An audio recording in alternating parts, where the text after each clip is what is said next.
You want to take us through the review? Sure. So, who was here last week? Raise your hand. Like last Thursday? Yeah, sorry, last class. Okay. Did we go over each demo last class, or was that something else? That was We went over Rails. Tuesday we went over. So last class we talked about CSS frameworks. We talked about MVC. Who remembers what that stands for? Model view control. Who remembers who invented MVC? Gosh. Some person. He had a strange name. Yeah, I don't They all do. Like, I was about to say that. No, it's a Trygve Reinskog, and if you try to just look him up, and I don't expect anybody to be able to spell it, or the only way I know how to pronounce it is because I heard someone else say it. Yeah, that's not it. And that what you said? Or Miss Rigsby. Trigsby Ringcog. No. That's exactly what you said. Now I don't remember it.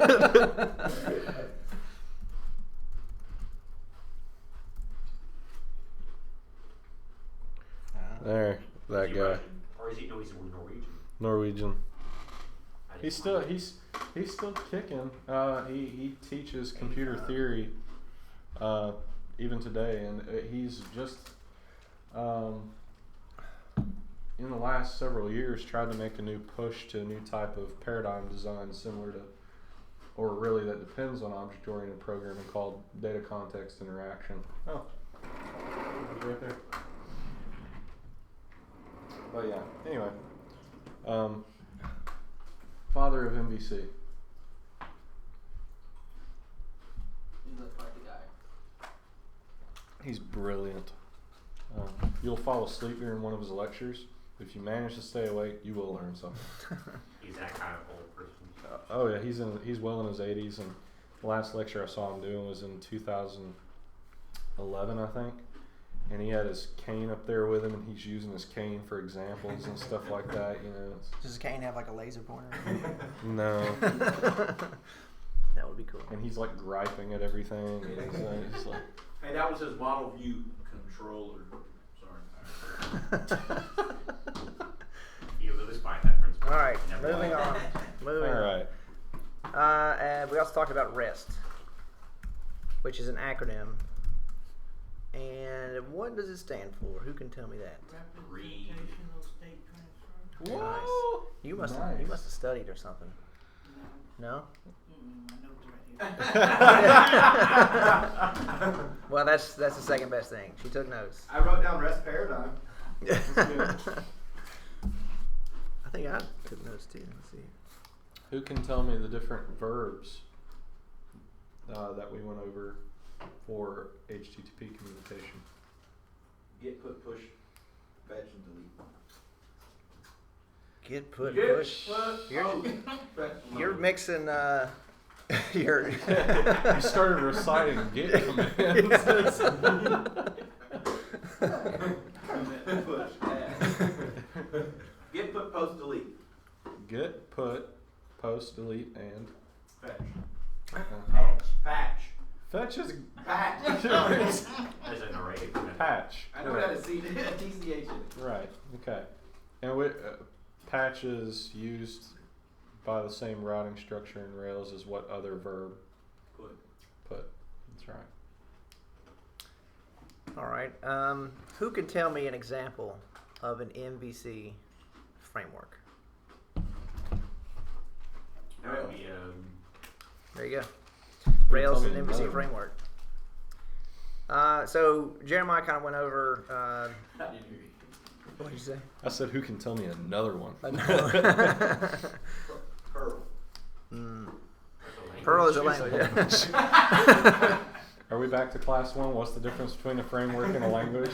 No, dear. Regressing that much. All right. So we talked about Foundation, which is a CSS front-end framework, and we may get you guys to. We may get you guys to if you want, use one of these. We won't make it a requirement, but we'll be having a homework pretty soon that deals more with the HTML stuff. We're going to have you actually create a Rails application. So again, if you want to use something like this, you can. I don't know if it was last class or not, but who remembers the basic layout functionality of these CSS frameworks? Anybody remember what that's called? Yeah, rows and columns, but it's called the grid. The grid. So grid layouts are how all these frameworks work, pretty much. Let's see. And you can have a grid inside a grid inside a grid.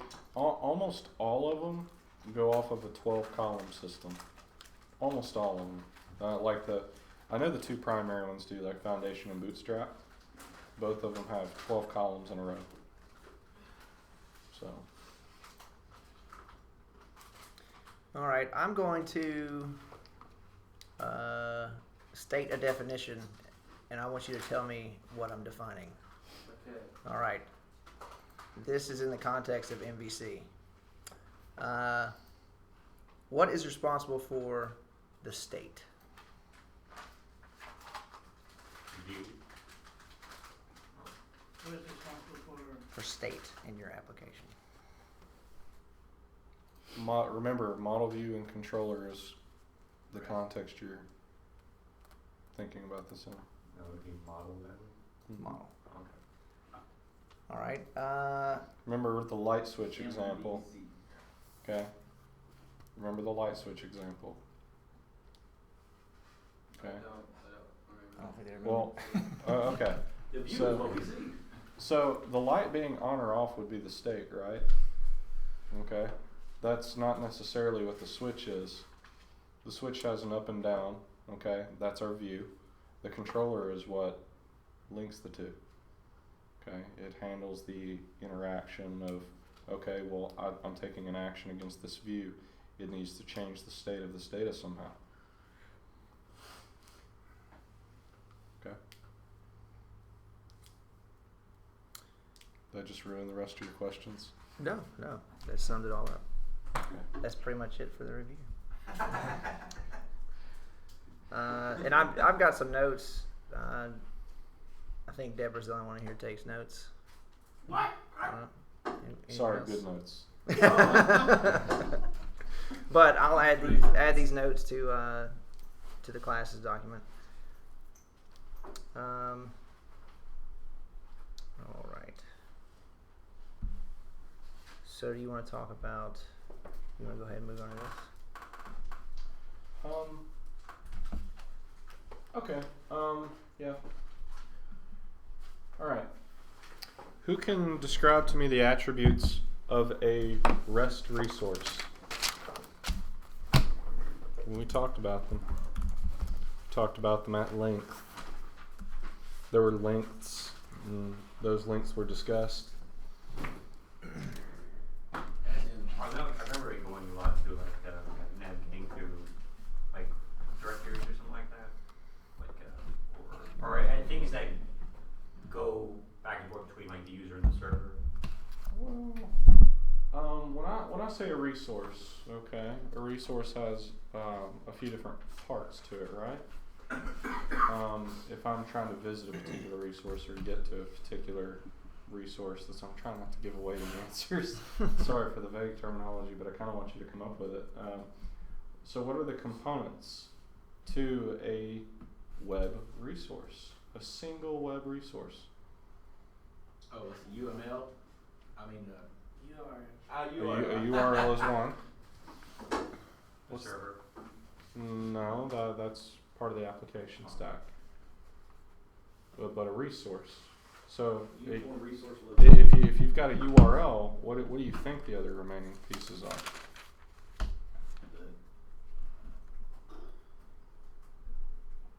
destination. The address. That's the URL. I thought. Well, we just talked about some of them. The verb.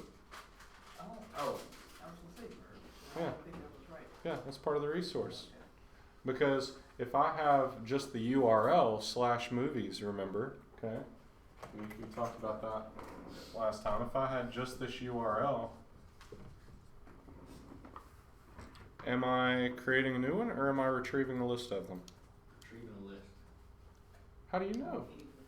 You could be either one. I don't have the verb there. You don't have the dot. It's a get, right?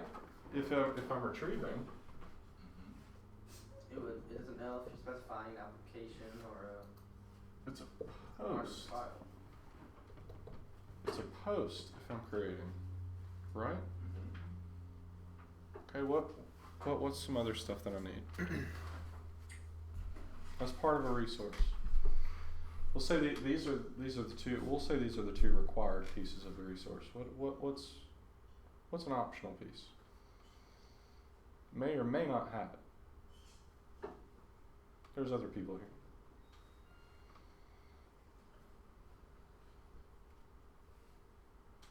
Are you talking about? Well, if I'm sending something to the server, I might need something to send, right? So some data, right? So if I'm posting or putting or patching, I've got to send some data along with it. And in some of those scenarios, I'll have some more information up here, right? You'd have to know like where it's located, like the line. The line. Yeah, like in that case you put 5, Mm-hmm. so the location of Oh, okay. Yeah, the identifier. Yeah. The like 5 and the 10 and stuff like that will make more sense Thursday or Tuesday when we start talking about databases. But yes, that basically it's identifier. It's location if you want to think of it that way for now. Okay. If I'd be using that if I do a put, right, or a patch.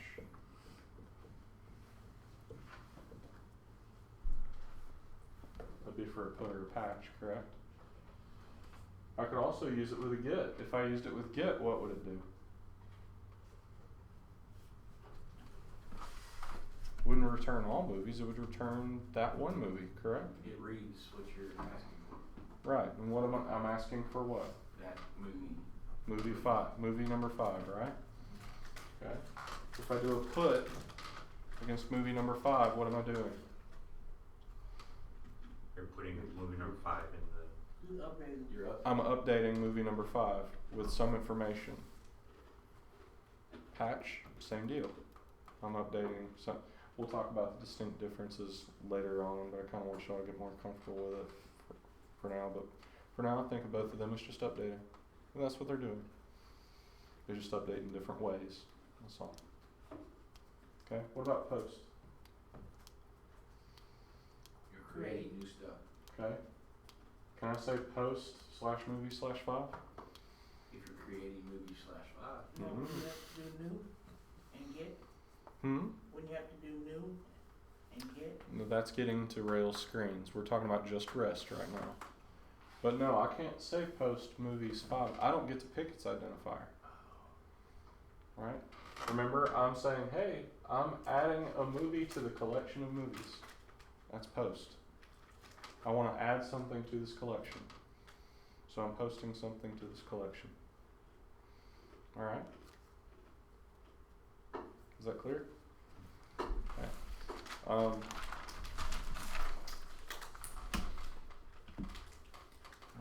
Which one of these do I want to talk about first?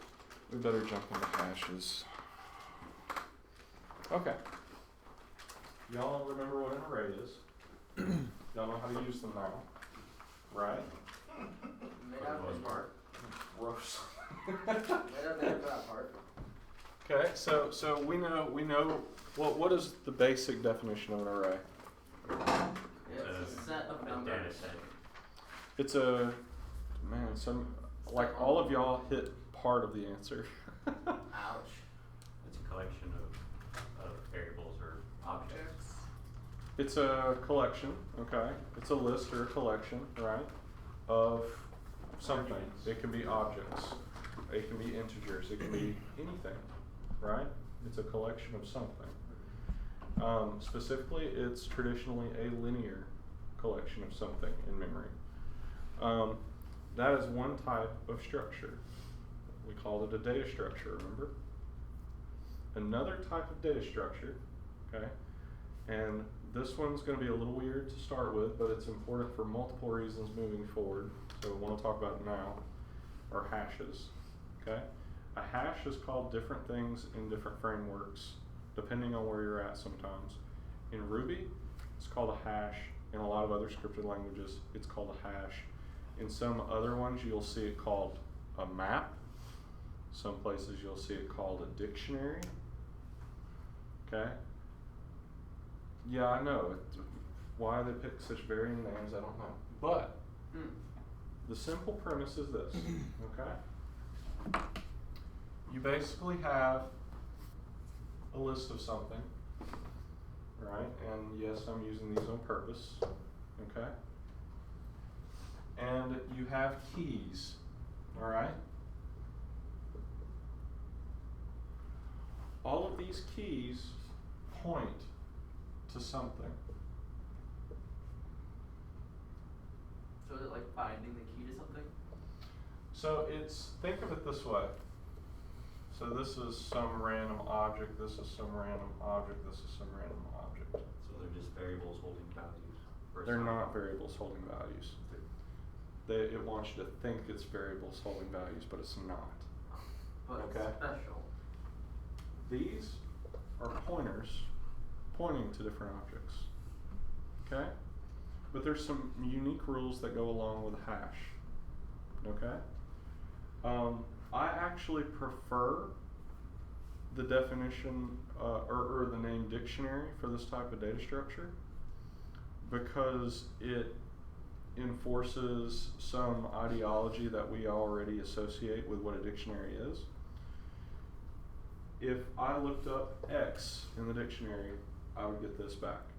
If I looked up Y in the dictionary, I would get this back. If I looked up Z in the dictionary, it's a key and a value. All right? Each of these are called key value pairs. All right? So you have a key, you have a value. The key is the word you're looking at, the value is the definition, if you want to think of it like a traditional dictionary. Some of the rules that implies is that you can only have one key of one type. You cannot have two X's as keys in a dictionary. Alright? You can only have one X. You can reassign it like a vector. You can reassign it though. Alright? In Ruby, specifically, this is when it gets a little weird, so sorry. Actually, I'm going to use that over there. I'll leave this here. Okay. I'm just going to call it H, lowercase h. That's my variable name. Alright? And what I'm going to do is I'm going to make a string of, I'm going to make a hash of strings pointing to their number counterparts. Alright? So, if I were to look up string 1, O and E, in this hash, I would get back the number 1. I looked up 2, I'd get back the number 2. Alright? And we'll just do that for a few entries, okay? So a hash literally does start with the curly braces, okay? It does not use square braces like an array, okay? We're using a string as our key. You don't have to. A hash can have two data types. One type for the key, one type for the value. They don't have to match one another. In our scenario, we're making strings point to integers. Okay? So here, I'm going to make the string 1. Okay? That's my key. And I'm going to point it at the number 1. That is literally an equal sign and a right arrow. Do not confuse it with greater than or equal to. It will not work. Alright? So, So will it automatically mean both, or will it just mean either? so it doesn't store the integer one in like the string one, it just Nope.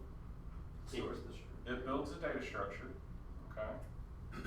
That's kind of like this. Think of it like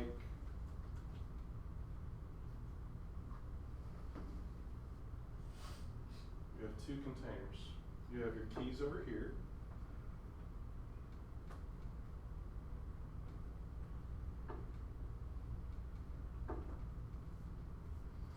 And you have your values over here. Alright? When someone requests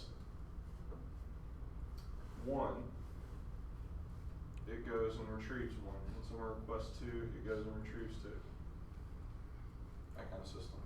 You can have duplicate values. You can't have duplicate keys.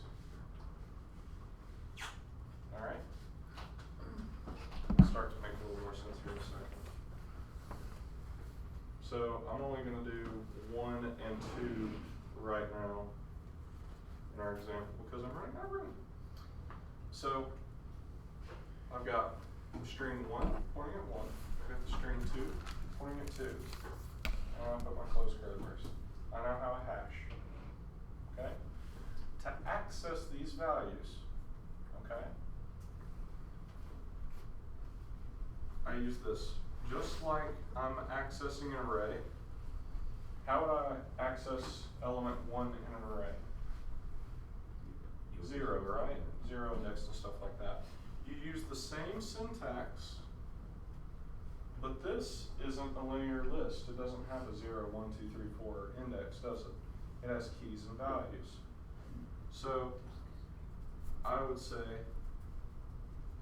1, just like that. And that would return me the number 1. So I could say num equals this.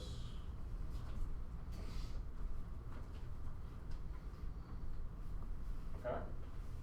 H is just the placement. H is just the Variable. H is the hash variable.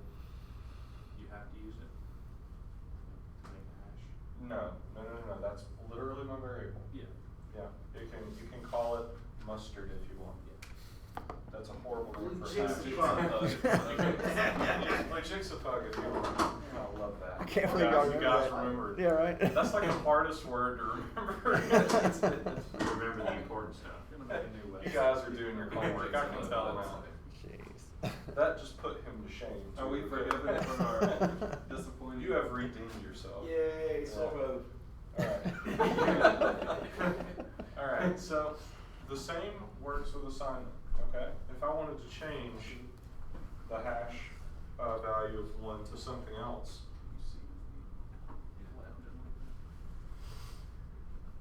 let's say I wanted to change it to 100. So 1 equal 100, just like I was setting a variable, okay? So then that Now- word becomes a variable. Now this becomes a 100. So you basically just turn the word into a variable. It doesn't work with just words and numbers. It can be any two sets of objects. You can make strings point at objects. You can make strings point at integers. You can make integers point at objects. Integers point at strings. Strings point at strings. Objects point at objects. I feel like this is going to be a very elaborate web. It kind of is going to be a web, but it's a very specific constrained web called a hash because the rule set says that the key has to be unique. Okay? That's where it differs from a web. The key has to be unique and the value can be duplicated. I can have as many 100s over here as I want. Okay? Like if I said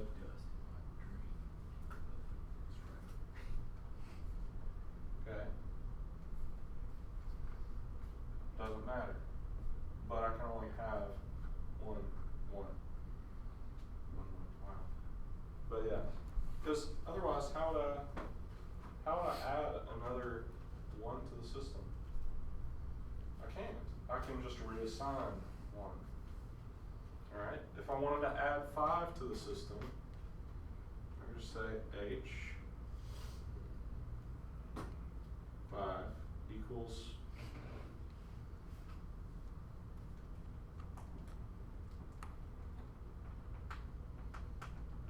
blue juxtapose. You made me do it. You made me do it. So I literally could have 5 here, pointing. Oh God, I can't spell it again. You could if you Alright. tried. So that's the second rule of a hash, okay?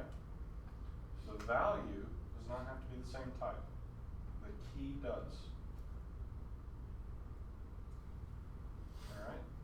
So if you start if you start with a key of string, all of your keys have to be strings. All of my values do not have to be integers. Strings, they can be integers, they can be objects. Okay. Where is this useful?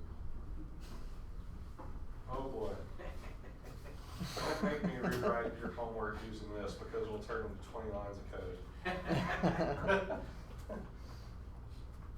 I ought to do that one day, just prepare and bring to class so they can see where, like a random case in Ruby, hashes in Ruby are used everywhere, all over the place. It's probably one of the most powerful data structures Ruby has to offer. And they're more sophisticated than arrays. They are more sophisticated than arrays, but because of what they allow you to accomplish without you having to do a lot of logic checking. Well, okay, take a very basic example of this. Let's say, databases aside, anything like that, I had an application that stored contacts. Like, literally contacts, like, you know, an address book. Alright? And one of my rules for that address book was that nobody could have the same phone number. Every phone number had to be unique. Okay? That's not too heavy-handed of an assumption to make for a small sample application exercise, right? Well, if I had my hash here, and I've got all of my objects on this side, all of them having maybe a name, a phone number, and stuff like that, if I make the key the phone number,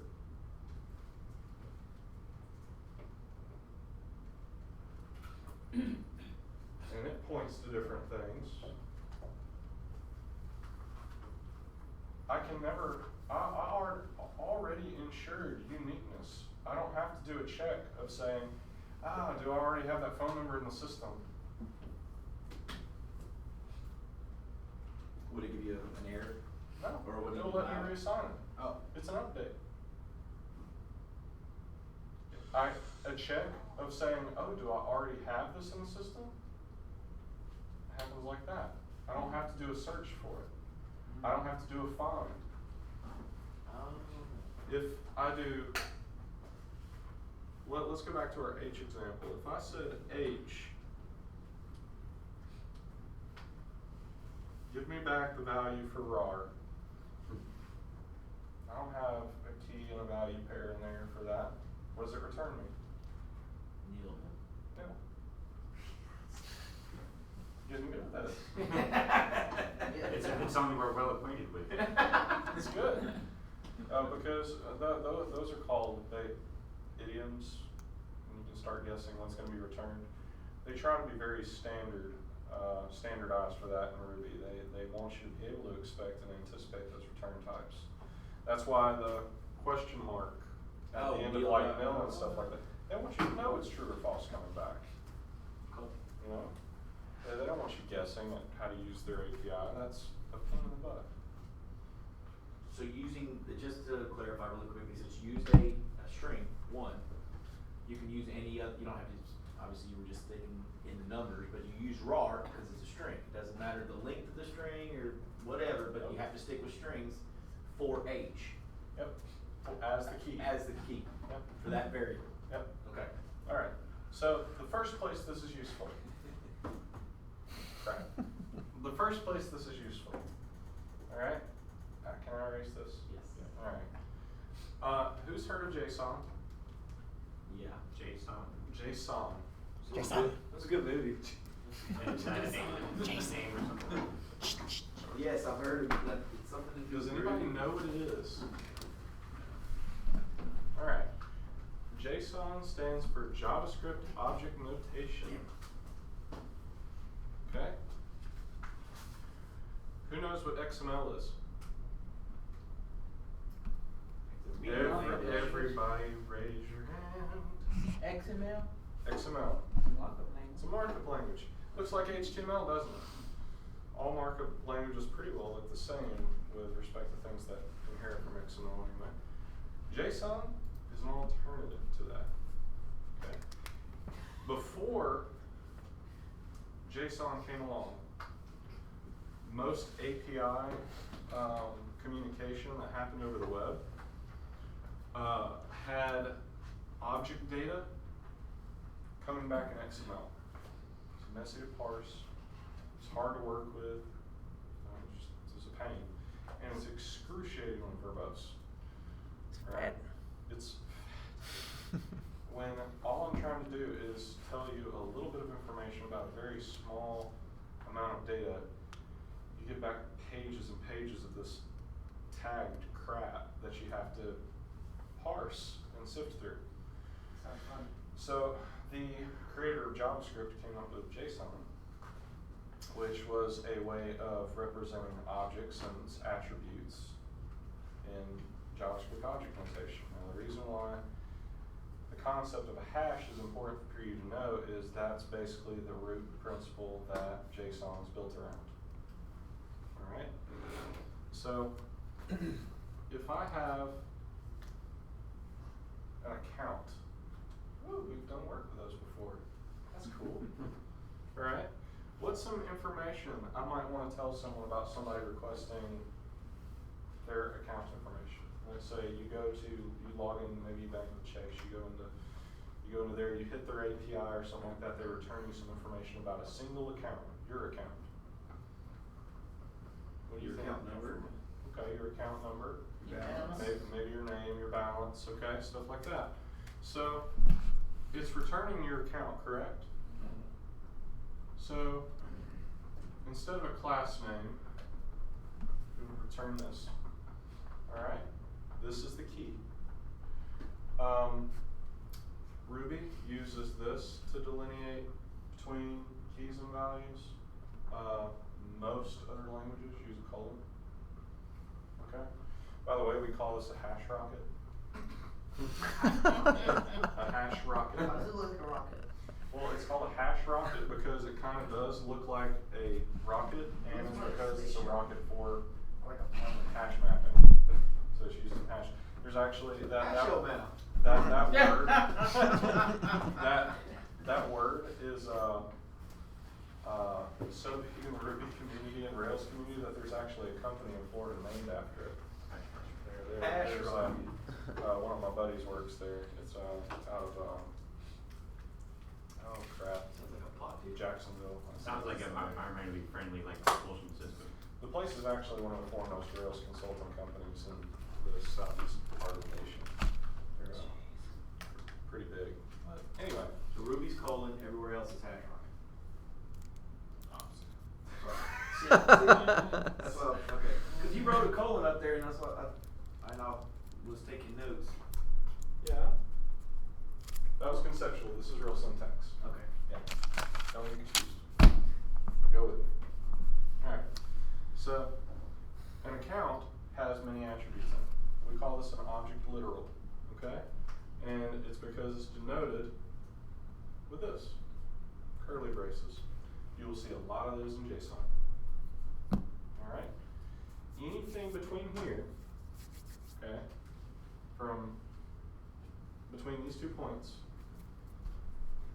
are said to belong to an account because they're nested underneath it. Okay. So we already said what a name is one.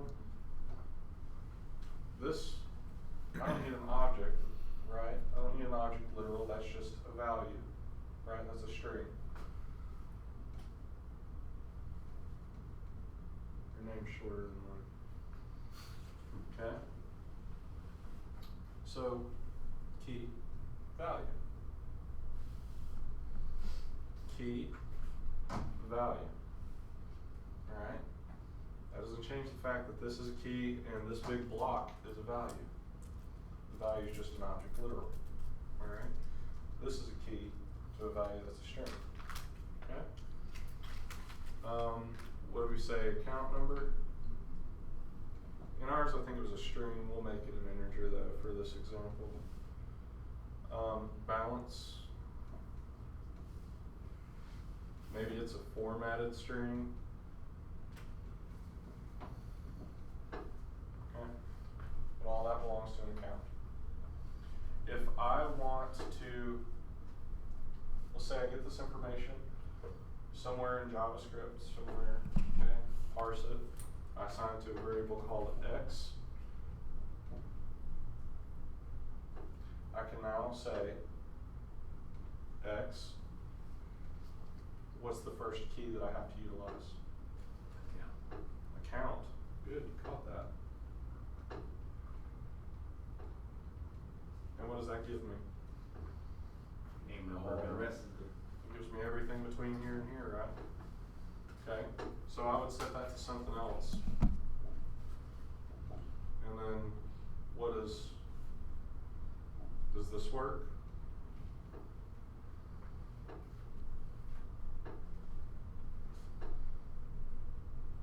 No, Why? because it's not calling the account. Doesn't have to, I set it equal to y. Oh, y calls because I could do either of these. I could say x account name, or I said this initially, assign this block to y. Now, instead of everything from here to here being assigned to x, I have just what's between these two brackets right here assigned to y.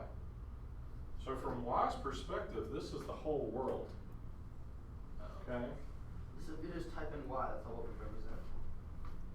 Y would represent this Under the account class. without this. Under the account class, yeah. Would it be under that account? Or under the account? And that's only when y would represent that? I'm sorry, I don't understand the question. Okay, so like the account thing is separate. The name account was separate from all the information. Yes. So would the same y mean something different outside the context of the account? Y is just something I made up. It's just a variable in this instance.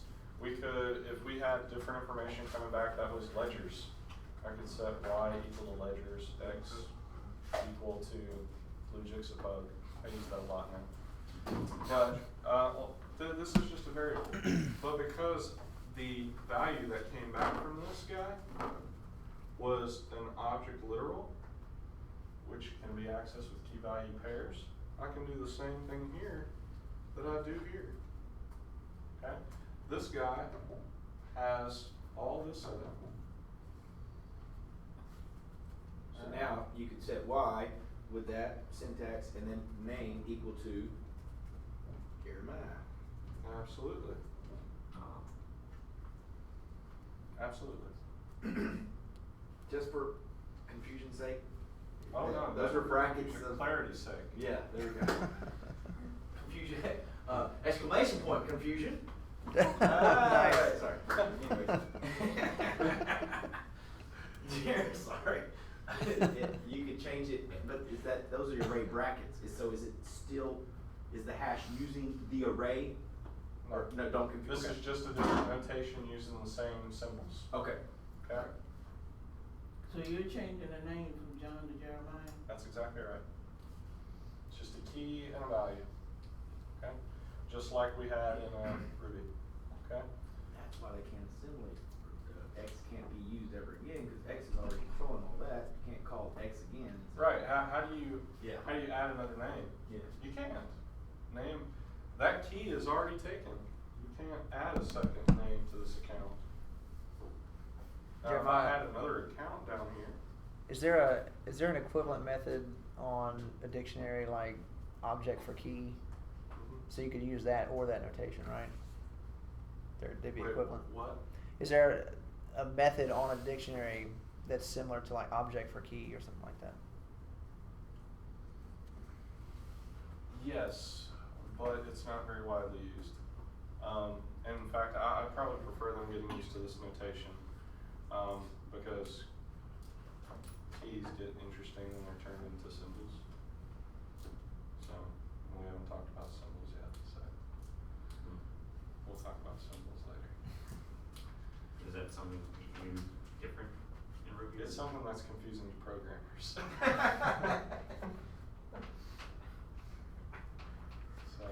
That doesn't sound very good. yeah, we're gonna glaze over that. It's not really that complicated, and with y'all having a fresh start, y'all probably won't have too much problem with it, but it's, you learn stuff a certain way, and then someone introduces this new funny concept that's not left, it's not right, it's kind of in the middle, and it acts as both, and you're kind of like, well, that makes no sense, but it works anyway. So, anyway, that's JSON. Okay, now the second reason why hashes are important to learn, I don't have to draw on board. The second reason is because Rails is hash happy. Okay, Rails uses hashes all over the place for everything. Okay, it's sometimes I think the developers are infatuated with them, but let's draw a way that you can kind of conceptualize what a hash is in memory. We know what an array is in memory, right? Okay? An array is just a list of objects nested side by side, right? So there's 1, there's 2, there's 3. Okay.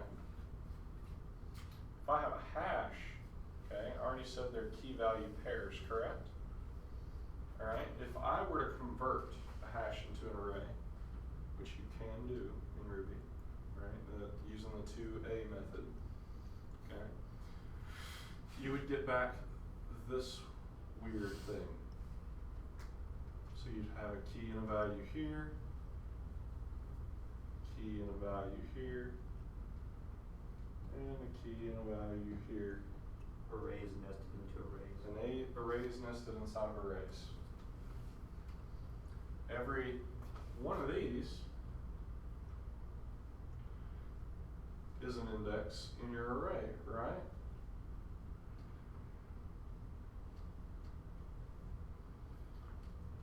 But each of them is also a key value pair. Alright? So, once again, after returning one of these elements, you'd have to access them with this either 0 or 1 to get one of the values out of them. We'll do that later. We'll turn in a hash into an array.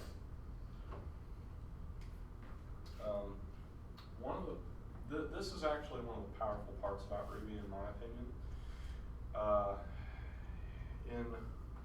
Let's see, out of all of the consulting projects I've done since I've been here,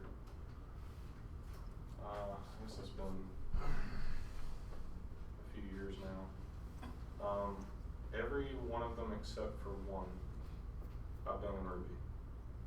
And the reason why is because one of the biggest requests that we have is for, the system you're making, can you get it to integrate with our other existing system? Can you get it to plug into this existing database? Can you bring in that data and use that since we already have the system set up? Ruby is one of the best languages for manipulating and what we call munging data. Of just about any language I've seen. You can flip from data structure to data structure on the fly, manipulate data in crazy ways that you have to spend hundreds of lines doing in other languages of code you can do in just a few lines of Ruby. Now, it's not the fastest language out there, it's not slow, but with very few data structures, it can do absolutely incredible things. And so that's one of the reasons why it's kind of my go-to for projects like that. Plus, not to mention, it's really easy to test because of the way it's written. Alright, so how much time do we have left, John? 45. I think it's 38 minutes. Oh, good. You get to talk about the Rails stack today. Rails. How to Rails. Alright, what is Rails? It's a modifier to the program Ruby. Oh god. It's a framework. It's a framework. Yeah. What kind of framework is it? A simple one. A what? A simple one. We wish. It's not. MV. Okay, it's an MVC framework. More specific though, what kind of framework is it? Not how is it designed, but I don't think we got it. what does it allow us to interface with? We've said it. The web. A web. It's a web framework. You can't make desktop applications in Rails. You just can't do it. You can't make console applications in Rails. You make web applications in Rails. It's optimized to do one thing. Let's communicate with the web. Alright? You can shoehorn it to do other things. I recommend against it. I've tried it. It doesn't work well at all. So the first thing that we have been doing in this class, we've been learning to make objects, how they interact, how to implement business rules, how to build basic applications, and for all of our I/O communication and testing, we've been using the console. We already said we don't have to use the console, right? We've been trying to make our classes, like our account class, and with our library example, we made classes that had no ties to the console at all. There wasn't a single put statement in our library class or in our book class, anything like that, so that we could use those classes in other places. Alright? Those classes, that problem you're trying to solve with just those plain Ruby objects, that code, is kind of your business rules for your application, your overall application. That's where your validation logic occurs. That's where the brunt of the work of your application is performed. That's where you would identify what type of application you've written, by what type of work's going on in there. Okay? We call that the domain layer. Alright? So, this is the domain of your application, where your business objects are, where these interactions take place. Okay? Where all these rules are implemented and objects are created and destroyed and all this kind of magical stuff that solves these grand problems people have around the world. But the domain does not talk to a console. The domain doesn't talk to the web. Alright? Now, in a lot of places, the domain has to be backed by a database. Otherwise, there's a lot of problems that wouldn't get solved if you couldn't save those. Right? So, the domain in Rails is backed by an ORM. We'll talk more about ORMs later, but you might want to make a note of that right now. It's called active record. Okay? And I drew it tall like that for a reason. We'll get to it in a bit. But it's called active record. We're not going to talk about active record much today, and we're probably not going to talk about it much until after we talk about databases. But you don't have to have that in your domain, even in Rails. Okay? You only need active record if you need a database in Rails. Okay? And there are alternatives to active record, but we'll get to that. So, I drew that to the side because it's not part of your primary stack. Alright? Now your domain in Rails would be equivalent to saying your models. We've got three basic groups that Rails gives us, right? Models, views, and controllers. Your domain is your models. Okay? Now if you open up a Rails project, you'll see those folders literally under app, okay? And we'll look at a structure for a Rails application later. But you'll see app models, app views, app controllers, alright? But most of your business logic needs to happen here, in domain. Now the domain is used, okay,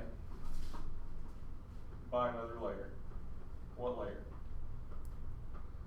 Okay, and you can, which one? Model viewer controller. We said this one's the model.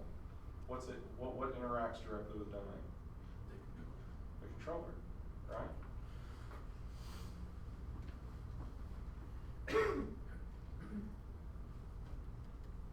Now the controllers, without getting too deep in detail about this before I actually show you the routes file, the controller maps requests that come in from the web and determines where they go, determines what code they run, determines what they send back to an extent. Okay? So I could have a model view controller application that has nothing to do with the web, right?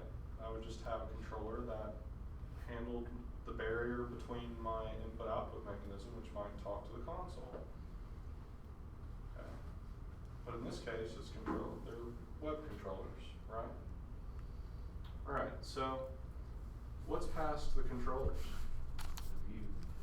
The view. All right. So we take in requests, we respond So the domain is never affected. with views.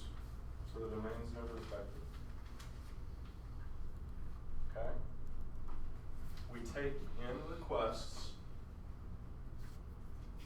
and we send back responses. Did the controller ever modify the domain? Define modify. As in change to fit a certain situation? Do you mean modify data or modify behavior? Both. Data yes, behavior no. Could you directly modify the domain itself? You see, the reason why is because, yeah, it makes sense for it to be able to pass along commands to change data, right? That's what your application's there for. But the controllers should never, in fact, views on the controller should never be able to modify what your domain does, because then you're letting the fact that, oh, I'm a web application, affect my business rules. Which doesn't make a lot of sense, right? Yeah. I'm just kind of curious, how does one go about actually making language? You start by developing a grammar, which is a long and tedious process, and then a reader for that grammar if it's going to be an interpreter, or a compiler for that grammar if it's a compiled language. Sounds a lot simpler than it actually is. Far. A lot of assembly. Assembly is we're not going to talk about assembly. Assembly is the closest to machine code that you can get without actually being machine code. Very, very hard to read. If you ever get into hacking or anything like that at games, like low-level mods and stuff for single-player games and whatnot, where you might need to script inject something to modify memory, you'll be dealing with assembly, because what you're dealing with is the code running at runtime. So, the hackers are the ones that are at that level? The hackers. Well, sometimes. Sometimes. All the zeros and ones. No, that's machine code. Okay. Assembler is the level just above that. But anyway, I don't want to derail us with that. So. Sounds fun. Anyway, is this clear for everybody, kind of? Every model, your views, and your controllers? Alright, it's basically a layer cake stack. Cake. Right? Cake. And in fact, this is probably the better way I've ever seen it written. Whoa, buddy. Just taking a picture of it. Thank you, John Mason. Mm-hmm. traditional Rails community demonstrates their stack is laid out. But I kind of don't like that representation in one respect, is that it's always a tower. You're always building up, you know, and it doesn't really lead to any understanding of what's isolated from what. Because you can draw lines anywhere, you know. But imagine your models, your domain is here. Okay? The controller section is here.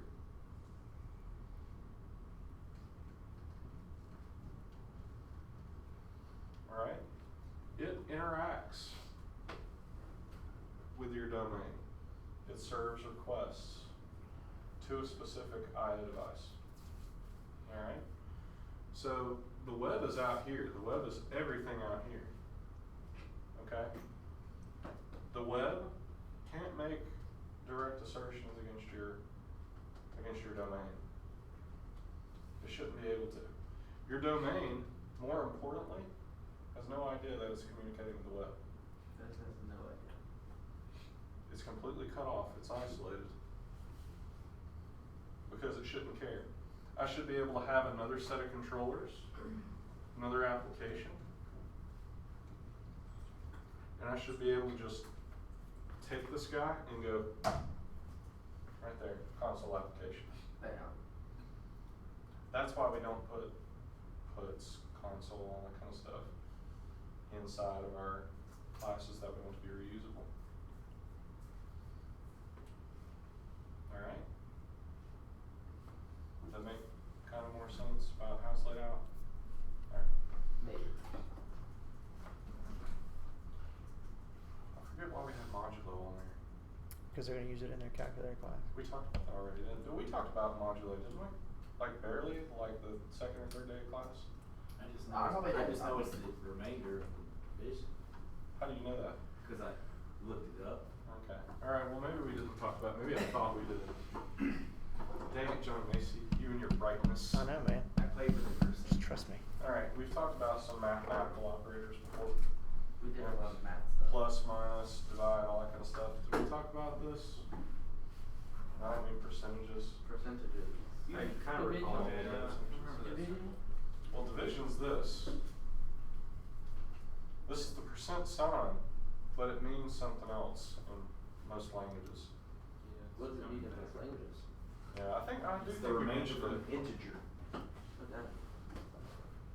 Two numbers, let's say if you divide it. Okay. Modulo. It's a modulo symbol. Modulo. Okay. So basically, what this means, the difference here is let's say I did 17 by 10. I'm just doing integer division. I'm gonna get 1, right? I'm only doing 17 once. If I do the same thing here, it's going to yield 7. Would it only give 10% of 17?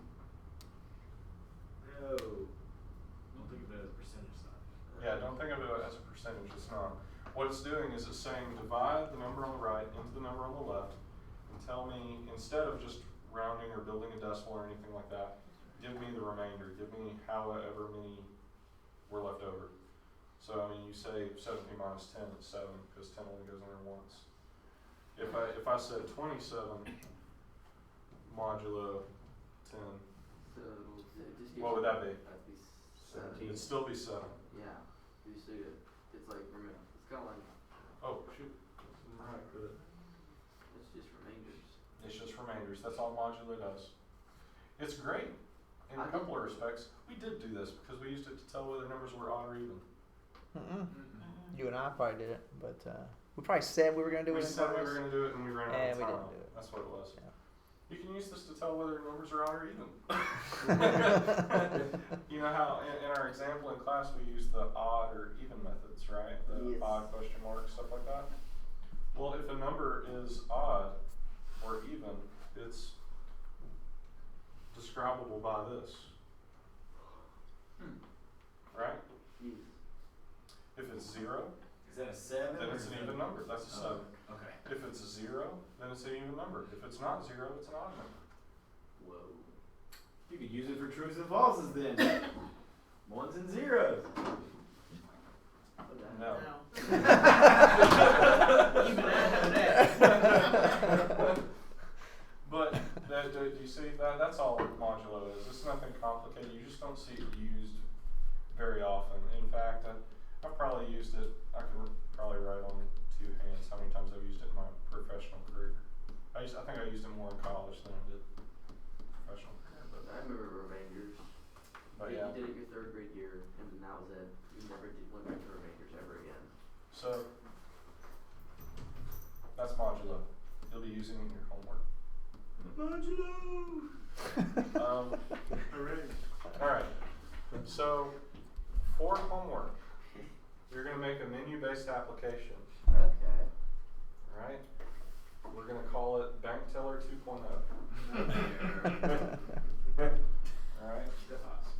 This one's going to be able to make transactions between accounts and be able to tell if there's anything remaining in the account you transferred to, or transferred from, sorry. Country of origin. I'm completely making this up as I go, but we're not doing that. It doesn't help your case if It the does- homework yeah, is actually yeah. calculated. Yeah, I hope y'all saw this right here. Calculator. Okay. It is a menu-based application though, but it's a lot simpler than the one y'all kind of had to try and muddle through with the bank teller example. Can we still call it bank teller? No. What do we call it? Calculator. Call it calculator. You'll have your runner, your main class, and you'll have your calculator, which will have your run method that you'll use to loop the application. And if you want, you can, you already put the functions, add, subtract, divide, multiply, divide, and mod, and I'll also want a termination option, like 0 or something like that to end the application, stop it from looping. Cool. And I'll add this to the assignments on Slack. This can be written in 25 lines of code.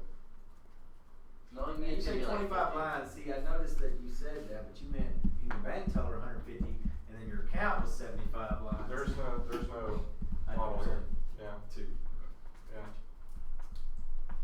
I'll just give you a hard time. I don't expect it to be 25 because I use trickery to get it to 25. Yeah, but it still shouldn't be. It's this. It should be around 100, Maybe. I would say. Maybe. All right. That's if you use proper white spacing, make it readable, you know. Okay. And like I stressed before, it does not matter how many lines of code your application is as long as it's south of 200 in your class, you know. But just typically speaking, the less lines of code you have, the simpler it is to understand and read, right? But whether it's 50 lines of code or 25 lines of code, I mean, you're not talking about a lot of lines when you really look at it on the screen. Just make sure it's not confusing. Just make sure there's no loop. Right. Like my bank teller class, my bank teller that we went over was 150 lines. That was well factored. There were very few methods that were more than 2 lines long, and it was still hard to follow. Mm-hmm. I mean, it's just because of the length of the class. There's a lot to absorb. The smaller responsibilities that a class has, easier it is to understand what it does.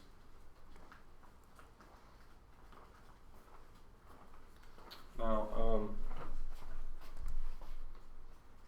I kind of want people to work on that a little bit here in a bit, but first I want to pull up a Rails application. Let's go through the application structure a little bit so we get a head start on our next class meeting.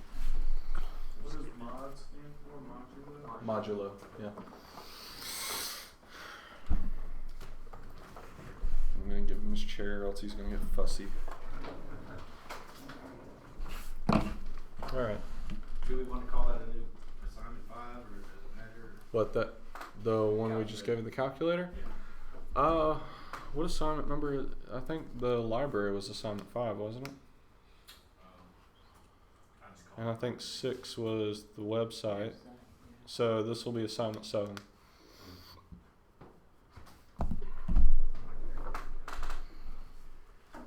All right.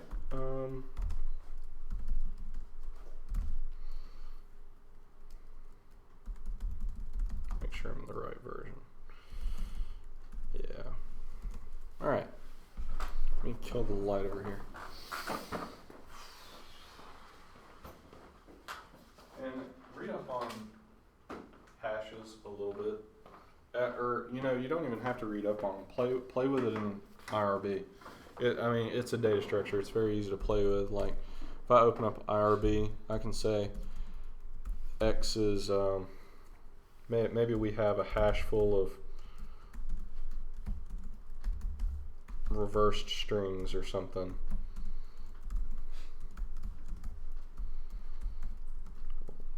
We're pretending we don't have a reverse function on a string or something, so we have we can just say, okay, well, I have a hash of these reverses. What's the reverse for 1?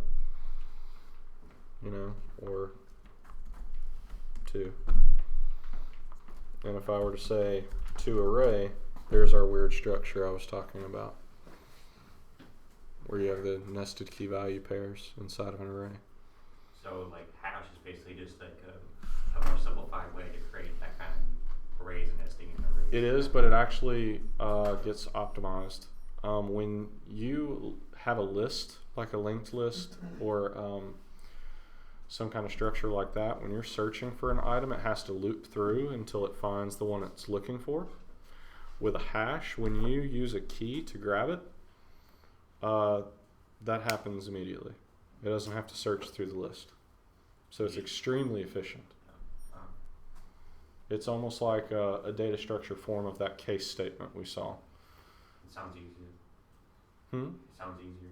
It is easy. It's a simple concept. The syntax is just really weird with those arrows, and you will get them wrong. You will accidentally put greater than or equal to multiple times in your career, and then you get weird error messages that make no sense. But anyway, so do practice with those, play with those a little bit. Just look at the methods on them. You can ask an object what kind of methods it has on it.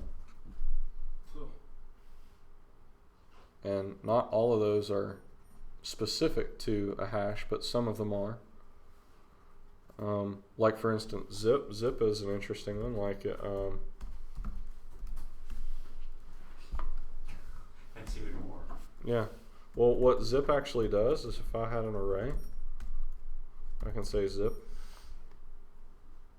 And does that. Wraps up every item inside of an array. And can you just keep doing that over and over? Yeah.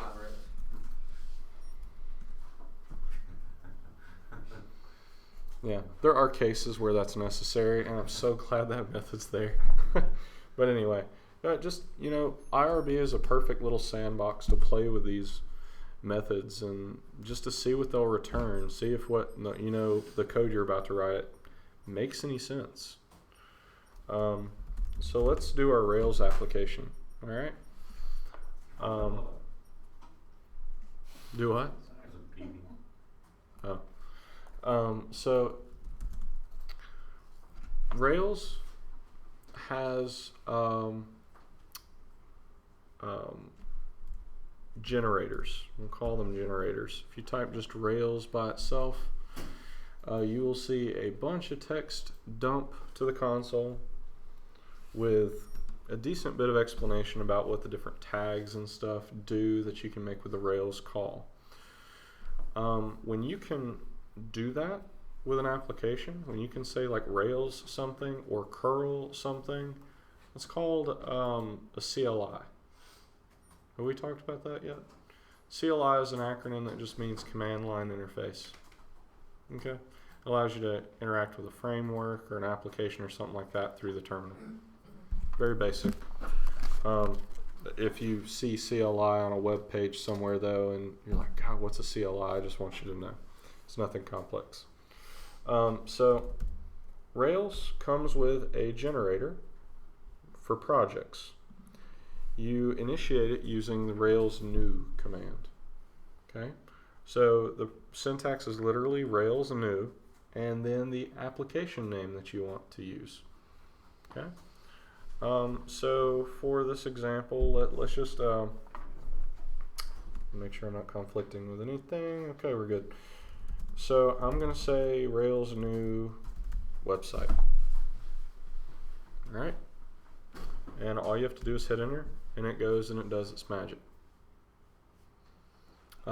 If you sometimes when you get there to this point, you'll see that line start to run, bundle install there at the bottom.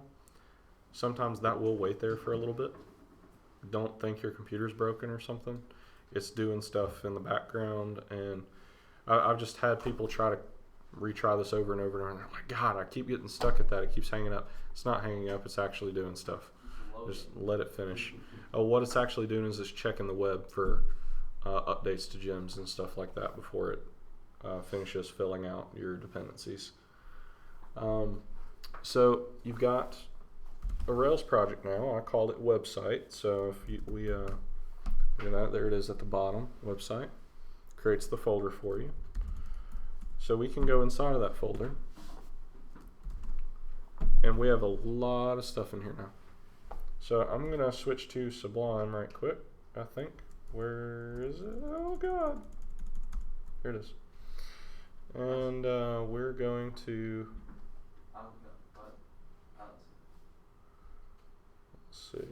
Go back to here. You trying to add the folder? Yeah, I was gonna add it. Should go back to Go back your to terminal. Oh, you have a shortcut, don't you? Type SUBL A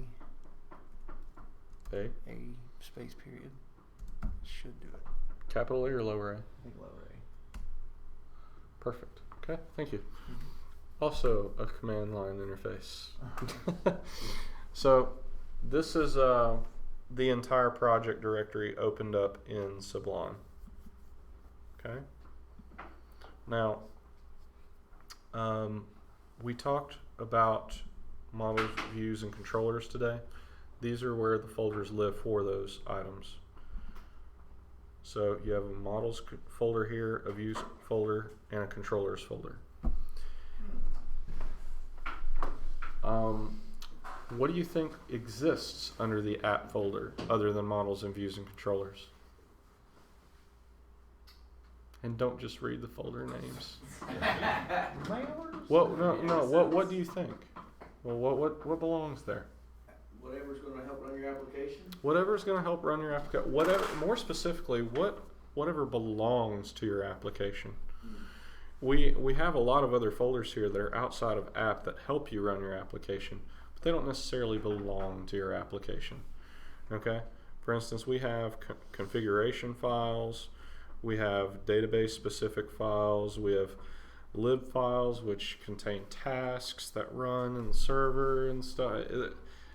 This is a big project that gets generated, and it's not like this stuff is empty. There's quite a bit of code that comes along with this already generated for you. It's a fairly decent bootstrapped startup to help you get going quickly. Do what? Lots of comments. Lots of comments. You will be thankful for that. How-tos. Yeah.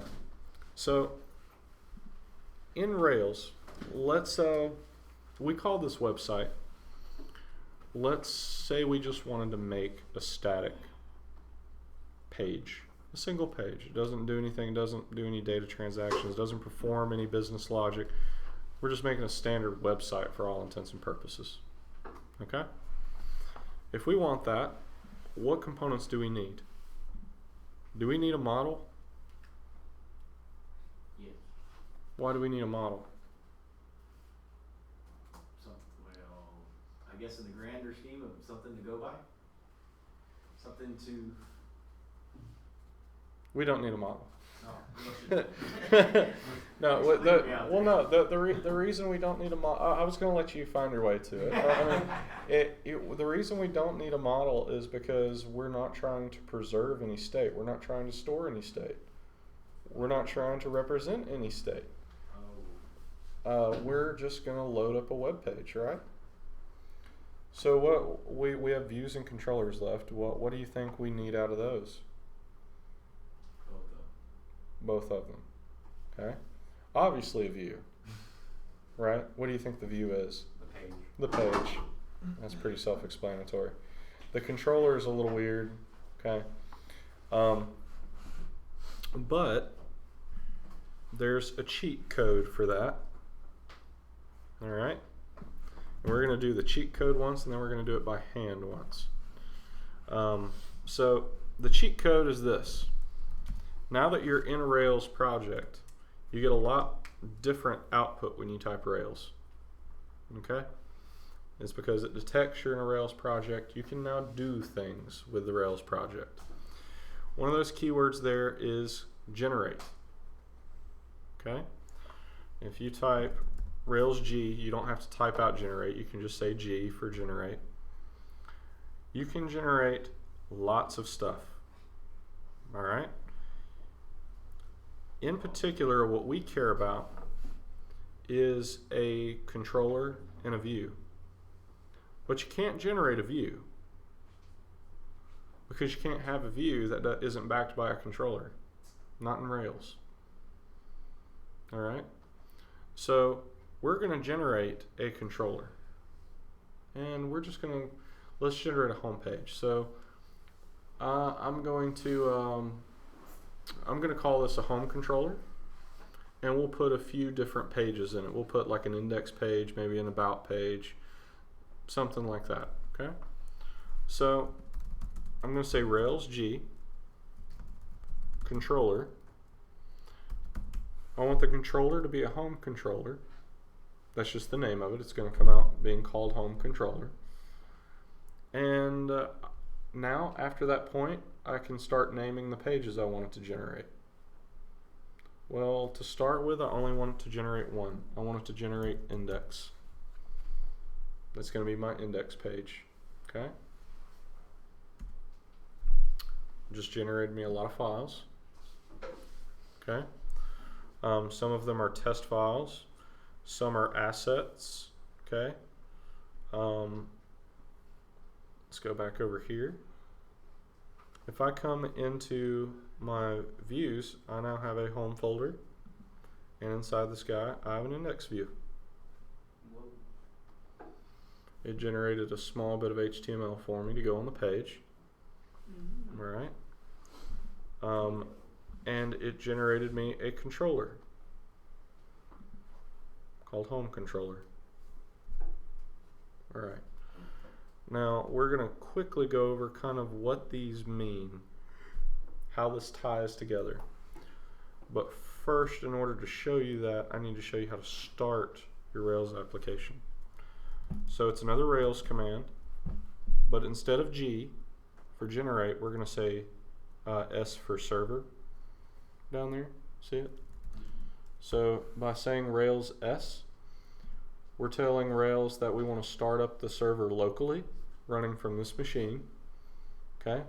It starts up using a default web servlet called Webrick. Do not use Webrick for your production applications. If you ever put anything out on the web, Webrick's made more specifically for development and testing purposes. It is not production capable. It will tank under pressure very easily. But you can see there that we are running Webrick, and we are serving on port 3000. So the full URL address that we have is http://localhost 3000. So if we go to our internet browser, we can type in http localhost 3000, and there's our Rails application. All right. Now that is the default Rails page. If you build a new Rails application and you don't do anything to it, and you just immediately start it, and you visit the URL, this is what you're going to see. All right. They basically show you this to show you have nothing.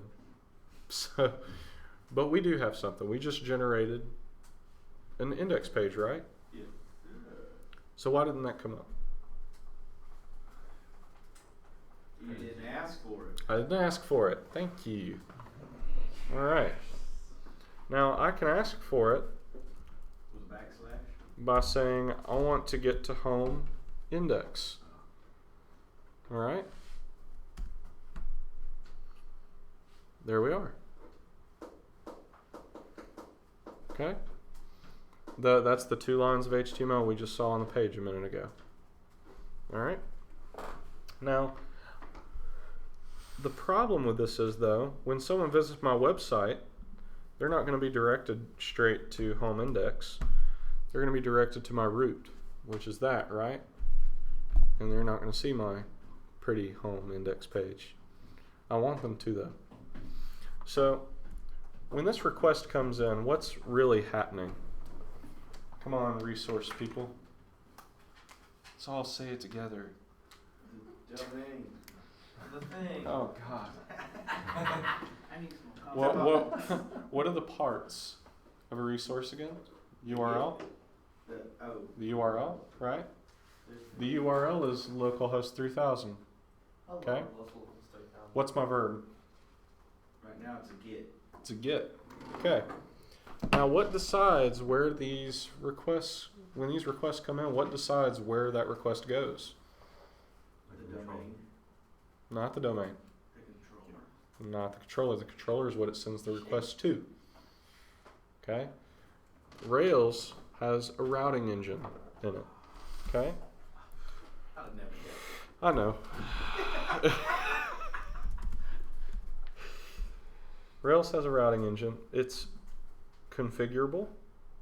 There's a routes.rb file under config. Okay? Now, when we generated our homepage, it automatically added this line for us. Notice the get? That's telling it what verb to respond to. So it knows that, oh, I can accept get on home index. By Alright. putting the /homes /. Right. Now, you can see here in the documentation that you can have the root of your site routed with root. Right here, this line, you see that? Okay. Right now it's commented out, so all we're going to do is we're going to uncomment this guy. We don't have a welcome index. We have a home index. Alright. Now, if we go back to our application, we're still talking to our root URL. I'm going to refresh the page. There we are. It's now our root. Okay? Is that other one gone? That other one's gone. Okay? Now, oh crap, that's the wrong thing. Alright, so inside of this file, look at this syntax that root is mapping with. Okay? It's different from what's up at the top. But inside of the string, you see home, you see a pound or a hash sign, and then index. Okay? That is a carefully structured string. Okay? What that string is telling the system is on the left side of the hash sign is the name of the controller, and on the right side of that hash sign is the action that it wants to run in that controller. Okay? We haven't talked about actions. We're about to right now, but I wanted to go over that because I want you to see how these requests get mapped into the system. So we know home is referring to the home controller. I have a method in here called index. Alright? It doesn't do anything. It doesn't look like it does anything anyway. It does do something though. Alright? This is why I wanted y'all to learn Ruby before we got to Rails. Because crap like this would have been confusing as hell. Alright? Rails is an extremely magical framework in the fact that it hides what it does from you a lot. Okay? Yeah, but it puts the black box in the wrong place. For instance, that method. That method's not a black box, is it? I've got access. I can write code right there. But it doesn't need it. It's actually doing a lot all on its own. Let's walk through what it's doing. So when that request comes in, Oh, index is its own method. It's as in it's what did you call it? Global. No, it's not global. It's inside this class. Home controller, index. Oh, well, I'm sorry. I guess what I meant was it already has defined stuff to do. Is that correct? Like each is obviously gives me an array. Each do. What I meant was. No, oh, is it predefined by the system? Yes. No. Okay. I could have called this blue Jixapug. I would have had to generate controller home blue Jixapug instead of controller home index. Okay. All right. But it's important that you understand how the request get makes it to this point. It makes it from the routes file. Okay. So when the request comes in for get home index, okay, it says, oh, well, I have a controller called home, and it has an action called index. I'll run that code. That's what it does. That's what this file tells it how to do. It's mapping requests to controller actions. All right? You don't have to new up the controller. Rails does that for you. You don't have to call the action. Rails does that for you. Okay? Just by saying this, I want it to map to that action inside of that class. That's not the magical part. That's, God, it's weird. All right, so this method runs. Whoop-de-frickin-do, nothing happened. Yay. All right. Then something happens. It looks inside views. Okay? Inside of views, it says, what's the name of the controller I'm in? Home. Okay. Well, I'm going to look for a home folder inside of the views folder. Okay, well, what action am I in? Oh, I'm in the index action. Okay. Well, I'm going to look for a view called index inside of the home folder. And then I'm going to return that. All right? That's how this page got rendered. Is because Rails is just going, yeah, well, I guess I'll just go use these conventions to try to figure out what I should do. There's no code that I wrote telling it to do it. It's just doing it. So, if I were to make an about page, I have time? Yeah, I've got 5 minutes. That's plenty of time. So, if I were to make an about page, I want to be able to have. I want to be able to do this. Home/about. Okay. Right now, if I do that, I get that error, routing error. If this were running in a production state, this is where you would see a 404 page not found. Okay. It's because the page isn't found, but it's telling you that, so a little bit helpful. But I want to do this. What do I have to do first? Go back into your Sublime. Okay. Add another route. What do I add? Another get page. It says get home about. All right. Let's refresh this guy. Damn. Oh, you need to have it's got to know where to look for it. Okay. What do I do now? Go back to your Sublime.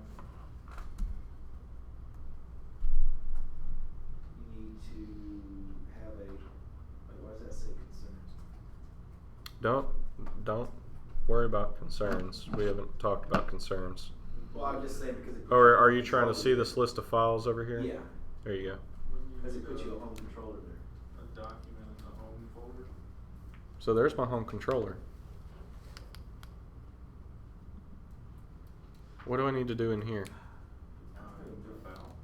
I need an about, right?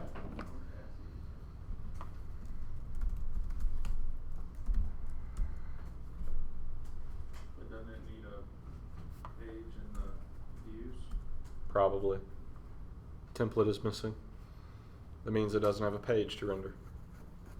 So we're going to go back to our views. where do I put the view? Inside of the home folder, right? Okay. The name's important, right? What do I name it?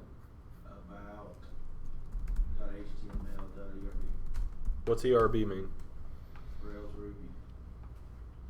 ERB means Rails Ruby? An engine Ruby. No. Interactive? Embedded. Embedded. Means embedded Ruby. And the reason why is because if we open up this guy, you'll recognize that we have regular HTML tags right here, correct? But then you'll notice things like this. This is not HTML. This is not HTML. That's not JavaScript. That's embedded Ruby. What is that symbol? This right here means that this is a tag, a special tag. This is the embedded Ruby tag. It's a less than sign, percent sign, equal sign, and on the other side is a percent sign, greater than sign. Those symbols look like they were connected, so it looked like an arrow with a curly thing on it. Sorry. But inside of here, I can write Ruby code. Like the stuff we've been doing? Like the stuff you've been doing. Alright. And anything I write in there will be evaluated. And that equal sign right here means that it will put whatever it evaluates to on the screen. I can have it just run some code if I take the equal sign away, and it'll run the code, but nothing will be put on the screen. The equal sign means I want the value of this to be put on the screen.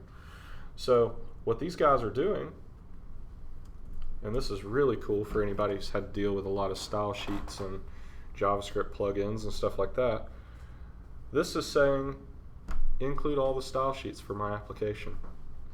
Include all the required JavaScript files for my application. And it automatically puts them on the screen for you. All your script tags, all your style tags. Basically, all of the assets that you have in here and in here. Your CSS files and whatnot. Those get bootstrapped onto the page. But let's put some standard HTML into our about page. You want to just say hello since we're out of time? Oh, we're out of time. I'm being forced to go early. Sorry. That's fine. Alright, so we've got our screen. There we are. So we have two screens. We have our index. One got generated by Rails. The other we actually did by hand. If you took off index right now, since that's your root, would it just come up? No, okay. You still have to get the index page. Did that just open up another window or something? Thought I saw something flash, but Did you hit ship enter? I might have on accident. I think that's what it was. But I can still do this because that's my application root. Oh, okay, that's what I was getting. Yeah, that's my web URL root. Like if localhost :3000 right here is taking the place of www.google.com. You'd get a domain, you'd put your stuff out there, you'd have www.bluejigsapug.org, and this would be your homepage. And then you'd have a /home/about. All right. So the Rails is basically the way of combining like the programming stuff with the web stuff and creating applications out there on the internet. That's exactly what it is. It's a web framework. It's a web application framework. You make your code, and you make it to where people interact with it through the web. So if you took these courses just really quickly online, whatever, to learn that, you wouldn't learn any of Ruby, like kind of like what you were saying at that other thing. You wouldn't learn about Ruby. You would just know that. You'd be thrown in the deep end pretty hard. Yeah. Yeah. People drown in that. Yeah. It makes more sense this way. Does it? Is it Exercises helping? that- yeah, oh yeah. Okay, good. That we've been doing before. And, Yeah, it helps to know why that little arrow with active record model it does what it does. You know, it's Rails is complex because it does a lot behind the scenes. It's the learning curve is really steep because of that. And well, I should say the learning curve is not very steep. The understanding curve is steep because you can follow a quick tutorial and get a Rails site up like that, even with a database and whatnot, because you're following someone's instructions. But the minute you have to do something on your own that isn't default, you're in trouble because you don't understand the language that it's written in. So we want y'all to understand Ruby first and understand that Rails is just a tool. But this has been not only been learning the language, but also learning programming itself. Like Yeah. Rails. Because there's a lot more than just Ruby on Rails. There's Martini and Go. There's Django and Python. And those are all from Ruby? No, Oh. no, Those are all the languages. frameworks and languages. Yeah. .NET has MVC. I think they're on like 5 now, 6. Everybody's got their own frameworks for doing this web stuff. So. Anyway, that's class for tonight.